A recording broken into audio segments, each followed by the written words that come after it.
You couldn't pick two bigger things in the 90s to mash together, Mason, in a movie that, in hindsight, it's kind of terrible. It's bad. I hated it. Space Jam. Space Jam. Here's the thing, though. No, I apologize. I didn't hate it. That would be too strong a term for what. If anything, it baffled me that anybody could have any kind of strong reaction to this movie. Well, but now or then. But here's the thing. I know what you're going to say. Leave a like. That I was going to say that. You're right. Yeah. Thing. But in the 90s, if you loved Michael Jordan, and why wouldn't you? Because at the time, he was sort of inarguably the best basketball player. He was the Michael Jordan of being Michael. Exactly. Doing a basketball. The whole time. He was always like, slam dunk, everyone. Look at this. Look how many I'm doing. His classic catchphrase, look how many I'm doing. But, I mean, you love that, and you love him, and that's fine. But he's not playing basketball in the movie, is he? He's just standing around in front of a green screen for 90 minutes. He's played a bit of basketball. He's shooting some hoops. He's like, look at this. Look how many I'm getting. Sure. Not as many in the first half. And if you love the Looney Tunes, for some reason, whatever reason that happens to be. What are you talking about? They're not at their best either. No. Their best obviously being on like novelty silky boxer shorts. Yes. Which is where they were in the 90s. And is that just an Australian thing? It might have been. And the back of mud flaps. Oh my God, yeah. Back off, pa-pow. Pa-pow. Look how many I got. Look how many I got. 2 guns. For me, watching this, Yeah. I remember everything about this movie. Sure. It's crazy. Like, I haven't watched this in 20 years, but I'm like, I didn't need to watch this. I just know everything about this movie. Well, see, there's the difference because I've seen this once. Yep. Just earlier. Yeah. As an adult. So. Yeah. What I didn't know, a few things about this. First of all, it spawned from a series of night commercials where Bugs Bunny and Michael Jordan played basketball against Marvin the Martian and some aliens and whatever, and people were like, oh my God, this is radical and whatever. Look how many he's getting and doing. And also, in hindsight, looking back on this, it doesn't seem to capture the spirit of any of the Looney Tunes stuff, the good stuff, very well. Because the best of the Looney Tunes stuff was just really kind of chaotic. Yep. If you'd said to me a few hours ago, which do you like more? Like the Disney signature characters, the Warner Brothers signature characters. Yeah. I'd be like, Warner Brothers for sure. But now I don't know. I don't know anymore. Wow. But they feel so drained of life in this. Yeah. I don't necessarily think it's a function of the new animation style of this movie where it's sort of like, you know, it's not the old Warner Brothers kind of very simple stuff. No, I don't think that's what it is. Well, actually, I was saving this for trivia. I've got a few things coming up in trivia that you're going to love, including a proposed sequel, not the one with LeBron James, a different one. Huh. But in an interview a couple years after the film's release, longtime Looney Tunes director Chuck Jones, massive creator, was highly critical of the movie. Jones felt it strayed too far from the source material, in particular saying that Bugs would never openly recruit others in his battle. And he further maintained that the Bugs he worked on would have single-handedly dispatched with the aliens in short order. Which is true. But then you don't get Michael Jordan. You know what I mean? That's true, yeah. That's not a movie, is it? But I think he's right. The Looney Tunes are at their best when 2 or more of them meet in a desert or a forest or something and then proceed to attempt to murder each other. That's what they're like, what is this? What are you doing? Teamwork. That being said, this was the highest grossing Looney Tunes film and probably still is. And it was and probably still is the biggest basketball movie of all time. It cost $80 million. It made $250 million. And it came out at, like we mentioned, peak Michael Jordan, peak Looney Tunes. Well, kind of like a second resurgence off the back of Tiny Toons and Animaniacs and a bunch of other stuff that was going on, which is all better stuff than this, I should point out. I mean, that's what I remember from the 90s. Freakazoid, Tiny Toons. And it also has some attention to detail in relation to Michael Jordan's real life, which I appreciate. For one, they matched his suit and tie for his retirement press conference, which they recreated. But at the same time... Big and wide. Big and wide, yeah. But then everything else kind of about him and his life is kind of vague and incorrect. The precise number of buttons on his suit jacket. It's way off. 7 buttons. But I remember even as a kid seeing his house and then it's just like on the street and there's no fence and people are going past and like waving at him. It would never happen. There'd be a million people outside of his house almost constantly. But yeah, so at the time it was interesting because if you've seen that recent Chicago Bulls documentary, which you might have watched on Netflix, it's great. It's really terrific. He was kind of down on his luck, which they work into this. He'd quit basketball. His father, though they didn't say it in the movie, was murdered. Wow. But, they just say he kind of passed away in this. He's playing baseball, but he's no good. He's got Wayne Knight as an assistant. You know what I mean? All of these things are working against him. And those are things working for the movie. Wayne Knight is great in this. Bill Murray is good with the 2 or 3 lines he God. has. Bill Murray is an absolute highlight of this movie. He wasn't really supposed to be in it, but they're friends, and Michael Jordan was like, "Please, I'm going mad. I need someone to talk to other than a person in a green stocking." And Bill Murray was like, "Okay, I'll be in it, but I have to be playing a version of myself that does not care whether you live or die." Michael Jordan. Yeah. What I liked about that, though, I think a couple of the jokes for me that did work. There's two that I noted, and I know in this 90 minutes there were 2 jokes that worked. Yeah, okay, here we go. I'd love to hear about them. Sylvester the cat's idea to beat the Monstars just devolves into him capturing Tweety Bird. Like that's kind of his idea. And also Bill Murray's explanation for how he just turned up at the game. He's just like, yeah, the producer's a friend of mine and a Teamster dropped me off. And I remember as a kid, like not getting that or kind of being confused as to why he was there or whatever. Like but now you're like, timeless. Yeah, great joke. Timeless behind the scenes, how the sausage is made, Hollywood joke. Ivan Reitman was involved in this, so I think that's kind of how it came together. Also, Michael J. Fox was originally going to do the Wayne Knight role, which I think would have worked really well as well. But you know, Wayne Knight. It's Wayne Knight. Whatever, man. Whatever. Anyways, the story about this, what is it? I mean, everyone knows, but what? Well, I didn't know until some hours ago. Well, I mean, vaguely. Were you expecting them to jump into the cyberverse like in the new movie, and they're going through the Matrix or whatever? I expect that of every movie. There's a cartoon crime boss kind of guy, like a sports magnate, and he wants to get the Looney Tunes into his moon park or his moon Space park, Mountain moon park because he sees how chaotic they are, and he's like, and he sends these little creatures to Earth to capture them. But then it turns out that they have to leave them alone if they win a competition. Yes. And so they pick basketball. They pick up a Space Jam of all things. Pick a Space Jam, yeah. And then as a result of that, them wanting to win the basketball, they use a magic basketball to steal powers from people who know about basketball. That's right. Well, they did, but then their powers of basketball are stolen. So basketball historians. Yes, in a way, yes. Basketball eggheads, you know what I mean? I kind of thought it was kind of quaint that they thought it was like an NBA pandemic and they shut everything down. I'm like, oh, that's fun, isn't it? But that subplot I enjoy of those 5 NBA players just kind of... Their life is ruined, and they're just walking around being embarrassed all the time. Just having a constant existential crisis behind the scene. Like on one side of the movie, you got people putting dynamite on the basketball hoop or whatever, and crazy wacky adventures in there. And then you just go back to Earth, and it's just 5 men being like, "What do I do now? My life is over." It's got also my favorite line. It's got some great NBA acting all around in this. Oh, yes. Where Charles Barkley is at a psychiatrist's office and he goes, "It wasn't a dream. It really happened." I'm like, great stuff, Charles Barkley. Talks about Madonna because he was banging Madonna around the time or whatever. He's talking about Godzilla? He didn't talk about Godzilla. That's wild. Yeah. If I'd beaten, Godzilla one-on-one on the court, I would... tell everyone. I'd tell everyone, yeah. Hey, Madonna, guess what? What I think is also hilarious about this is... So it ends with kind of Michael Jordan coming out of retirement, as he did in real life.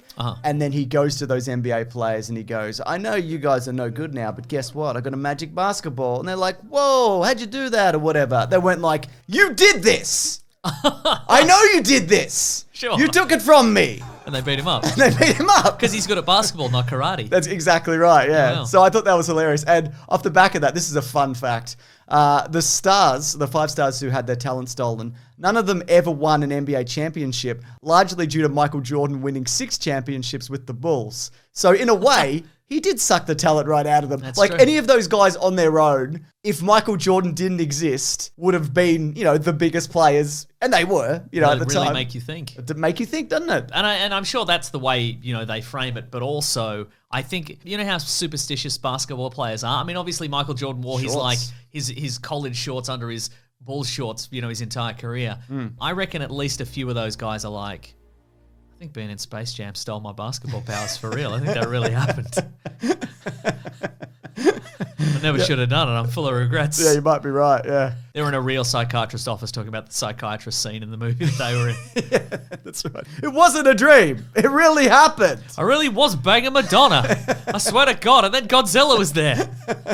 So I think in some ways this is a technical marvel, and in a lot of some ways it's a technical foul. Yes, well, very good. There's not really any of that in this. But in also other ways, it's constant fouling in this movie. Yeah, but no one's dynamite but no one's calling nothing, is what I'm saying. True, yeah. So it also feels like behind the times in terms of what they did with like Roger Rabbit, for example. Because Roger Rabbit sort of seamlessly integrated the characters into the real world. Yeah. But this is very obviously Bill Murray in a green room. Yes. And they just animate around There's him. often like a really soft edge around Michael Jordan as he's getting all these baskets happening. He's like, look at all, how many am I doing now, do you reckon? A lot. He does a lot, doesn't he? Yeah, but I feel like there's some moments where there's interactions between humans and cartoons, which, looks pretty solid. But as I said, not all of the time. And to Michael Jordan's credit, he is not an actor, but it like he's making a go of it, isn't he, really? You know what? He's not, but he's also, at one point, the greatest basketball player of all time and one of the richest men in the world. So get over it, Michael Jordan, honestly. Do you think he's not over it? I think maybe he's not over it. Might not be over it. He takes a lot of things personally. I don't know if you're aware of that. He certainly does, yeah. Actually, I listened to an interview on Ferris Wheelhouse, the YouTube channel, where they got David Spafford on, and he worked on Who Framed Roger Rabbit, like pioneered a lot of those amazing techniques in that movie. And going back looking at that, it's a movie from the 80s, and it's just phenomenal. It's crazy. Agreed. But Joe Pikeka, I'm not sure how to pronounce that, the director, apparently he didn't know what he was doing. This is what Dave says, right? Yeah. Where they just filmed a bunch of green screen stuff, where it's a green screen room, Michael Jordan is playing basketball against 5 green screen dudes. And then they took it to him and were like, can you we need you to fix this, like animate this. And he's like, I can't. Like, this is, you've given me literally nothing here. There's a scene that he talks about specifically where a guy in a green screen suit goes across Michael Jordan, and they're like, that's going to be when Tweety Bird goes past Michael Jordan. He's like, well, it can't be Tweety Bird because he's tiny. And you've blocked... You should have thrown a tennis ball. Yeah, and you blocked him with the green screen man. And they're like, no, you removed the green screen man. And he's like, no, because and so they didn't hire him, and then went back months later and went, we fired the director, and could you please fix this? And he's like, I hate this, and but you're gonna have to give me a lot of money, and I don't really want to talk about it. And they're like, fine, whatever. Okay, well. So yeah, should we talk about the game itself though? The game of basketball. Well, the game of kings. This particular game. Okay, sure. So I like how Marvin the Martian is the ref. I think so he would be he's the half middle, and half. whatever. He's a toon and an alien. I mean, they're all toons, but yeah, in a way, yes. I like how I guess there is tension in the game. You know what I mean? I didn't like how there were no rules. I'm all about rules. You can just shoot a man's teeth out, can you? People can have guns. Bugs Bunny's on a moped. They're just doing Pulp Fiction, aren't they? They sure are. Also, but then there's moments where it's like, you need an extra player because you lost one of your players. You can play basketball with 4. You can play with 3. And why is that the rule all of a sudden? Why is anybody hung up on any of this? Where are all the other toons? Don't know. There's got to be more toons. Also, Michael... Get some from some of those cancelled cartoons that you can't show anymore. See them in the background. Warner Brothers probably got a few of those. Bring them in. Exactly. But there's even a moment, which, speaking of no rules, Michael Jordan travels before he makes that dunk at the end. Whoa. You see him, he catches the ball, he bounces it, he holds it, and then starts dribbling again, which you cannot do. So technically, didn't win. But also technically, it's a movie. So and they've got guns. So that's just right. Whatever, I guess. Here's some observations I have also before we do trivia. Okay, great. So this isn't trivia. This is. Then I'm going to do trivia. These are 2 different sections. Okay. This is called Observations, Mason. I couldn't think of a name. It's just called Observations. Okay. It's in small text. It's in Arial. No, it's Times New Roman. Change that pen. Okay, yeah. wow. Okay. The Looney Tunes live in the center of the earth. Didn't pick that. Wouldn't have picked that, Yep. honestly. There's a because they're in hell? I guess. Wow. Do you think they're the souls of the damned and that's why they have to... Shoot each other all the time and run about? Yeah. I mean, Sylvester takes like a really ragged blast to the chest that cuts him open. You remember that? Is that where he's got a big hole in it? Doesn't kill him. Yeah. Amazing. He's in hell. They're all in They're hell. all in hell. Well, speaking of, because there's a moment where Michael Jordan's kids are watching an old Looney Tunes cartoon, and then Daffy Duck or someone runs in and goes, we've got a meeting because there's going to be a basketball game. And then they leave, which makes me think are the Looney Tunes performing these live, every time? Yeah, because they're in hell. Like a play? That's what I mean! It's hell! Yeah. Michael Jordan apparently has a paperclip stuck in his ear. You look into his ear and there's just a Ren and Stimpy style up-close gross shot, and he's just got a paperclip. Maybe that's the secret to his powers. How long do you think that's been in there? Forever. Wow. Since he was a kid. Do you think It's his lucky do you think that's paperclip. because that's prodded a part of his brain that makes him good at basketball, or do you think the paperclip itself is enchanted with basketball powers? Could you put that in anybody's ear and they get Michael Jordan's powers? Like the movie Like Mike, but it's a paperclip that you jam in a kid's ear? Yeah, right into their brain. Oh, maybe it's Clippy. Maybe it is Clippy. It was the 90s. Hey, do you want to be the best in the world at basketball? Follow these tips. And I've just written here, I don't have an opinion on Lola Bunny. I know a lot of people have very strong opinions and also in relation to the new movie. Why is that your favorite character? What do you care? Sure, right? Exactly. Yeah. Anyways, you love Lola Bunny is what I'm saying also. You're saying that while you're looking into a mirror, though, so that's weird. No, that's a magnifying glass. It's actually enhancing you. But let's do some trivia. Okay. It's just called trivia. No more antics. There's too many antics in this movie already. Okay, and you're sick of antics. Sick of antics. What font is this? This is going to be a... Helvetica? Yeah, a good common sense font. Yeah, Helvetica. Maybe an Impact, whatever. No, that's too silly. Yeah, you're right. Ben, make it Comic Sans. You'll never know. He doesn't watch these back. The Space Jam website. We have to mention it. They only recently updated it. It was one of those weird kind of... HTML, web 1.0 websites, yeah. Just they kept kind of... It was just there. You can still get to it apparently, but... Make it an app, that's what I say. Yeah, exactly. It's filled with microtransactions. You want to click on one of those planets? $1.99. That's what it's going to cost you.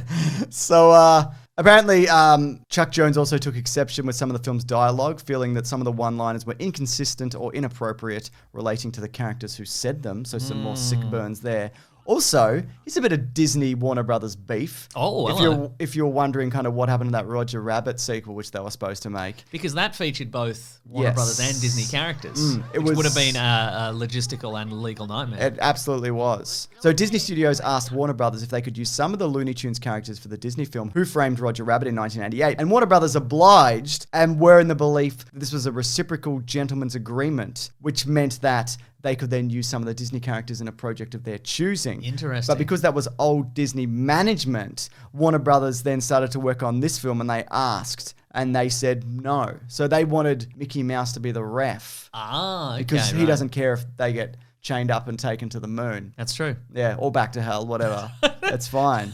So yeah, they reneged on the agreement with Warner Brothers. Classic Mouse. Classic Mouse. I think it was Michael Eisner at the time, was it? The guy who made Quibi was head of Disney, maybe then? I don't know. Another classic Michael Eisner decision. Yeah, probably a good one though, to be fair. Yeah. So do you want to hear about the sequel? And not the sequel they were going to make, which was a Space Jam 2 again with Michael Jordan, because he was like, never again. Never a goddamn get in my life. This is called Skate Jam. Oh, they're doing it Air Bud style. The tunes would be doing different things. Well, this was a Tony Hawk centered sequel. So the idea was that they brought him in and they were like, we love you, Tony Hawk. And he's like, thanks. And then they said, Are you Tony Hawk, by the way? Just to be clear, are you Tony Hawk? Yeah. Are you really? I'm really Tony Hawk. Yeah, yes. yeah. Okay, fine. But so then they pitched him hard on this idea of skate jam, what's called, skate park jam, skate man. He's a man. So Skate or die jam. Yes. Skate or go to hell jam. So they had like storyboards and artwork, and there was a bunch of studio executives there being like throwing him ideas, and they had a guy doing voices. So they'd mapped it all out. Yeah. They said, we're going to give you $1 million up front. And Tony Hawk's like, I love the Looney Tunes, and I am Tony Hawk. Stop asking me that. I am. I know I just look like anybody, but I am Tony Hawk. And he was extremely keen, right? He's like, I would have done this for free. He talked about this in a recent Instagram story. And then they said, all you have to do, Tony Hawk, is lift up your pant legs and show us your pristine knees and they need to be camera ready. That's right. You need to have just perfect shins, Tony Hawk. That is not something we can fix in post. Non-negotiable. So, no, what actually happened was Looney Tunes Back in Action in 2003 was acting as a reintroduction of those characters. They also had Brendan Fraser, and he obviously hot off the back of the Mummy movies and Bedazzled and other movies. Gods and Monsters with Ian McKellen. Exactly. That movie, which is apparently very good, but I've never seen it. Is that correct? Correct. You have not seen it. But then the movie came out. It didn't do well. It made well under what it cost. Tanked. The whole thing was over. He never got a call back. Like, that was it. Wow, okay. And it was over. Huh. Skate Jam. Skate or jam. What do you choose? Skateboarding or a jar of jam? I choose jam. What do you choose? It's a fresh jam. It's not one of those fake conserve kind of jams. Can I choose ore? Like ore as in the mineral? Yeah, I guess so, yeah. Do I say mineral weird? Mineral, sorry. Yeah, you can have that. Yeah. How much is it though? I mean, enough. Yeah, to buy a jar of jam. Yeah, great. Anyways, this has been Space Jam, first Space Jam. We're not going to do Back in Action. We just don't want to. Do you have any disagreements about that? Well, I've never seen it, so I don't know. I mean, I like Brendan Fraser. So do I. And I like the idea of Tony Hawk being screwed out of $1 million. But I actually don't. He seems like a very nice man. Look, if they make a Space Jam 3, maybe we'll come back to it. But there's something else we want to look at next week, isn't there, Mason? Oh, yes. Something we also might cover the sequel for. Here's a hint. Ooh, somebody stop me. Somebody stop us. You can't. No, it's true. Ben could stop us because he edits them. He could just go, I didn't do it. Yeah. And then we'd be like, oh, man. Power move. Impressive. But anyways, this has been Caravan of Garbage. We do this every week. If you do have any suggestions, bloody line them up in the comments, mate. What do you think of Space Jam? Do you think it holds up? Obviously not, but what do you think of it? Do you have a different wrong opinion that you think it does hold up? Let us know in the comments. It's not without things going on. Sure. You know what I mean? Yeah. There's always a thing happening. It's not without Bill Murray's going on. Yeah. You know? I feel like this could have been a better movie if it was just Bill Murray. They recruited Bill Murray. Don't you think? I would love that. They could have just said, Bill Murray, sit in this green screen room and just talk to yourself for 90 minutes. Can I smoke cigarettes? Sure. It's the 90s, I guess so. I can't remember what the rules are in this era that we're currently in. But we want to see those pins, Bill Murray. That's right. Yeah. Anyways, thanks for watching. I'm at Mr. Sunday Movies on Twitter. I'm at Wikipedia Brown on Twitter. If you do want to see these early, go to bigsandwich.co. There's a bunch of other stuff, including movie commentaries, bonus podcasts, and an early edition of our podcast, The Weekly Planet, which comes out on Monday, but Sunday for this. We'll probably cover Space Jam 2 when it comes out, won't we? Yeah. Look, I mean, there's going to be so many references. Yeah. We're going to see, is Batman going to be in there? Which Batman? All the Batmans? Which of the Droogs? All the Droogs. They're in there. What's the Droogs? The guys from A Clockwork Orange. Oh, the Droogs are in it. The Droogs are in it. Where my Droogs at? I'd see everyone. You shouldn't have Droogs. if you got them, get rid of them. Yeah, maybe, yeah. Put them out on the street. Let the hard rubbish come collect them. Give your Droogs 2 weeks notice. Goodbye. Grab that jam, you guys. We'll see you next week.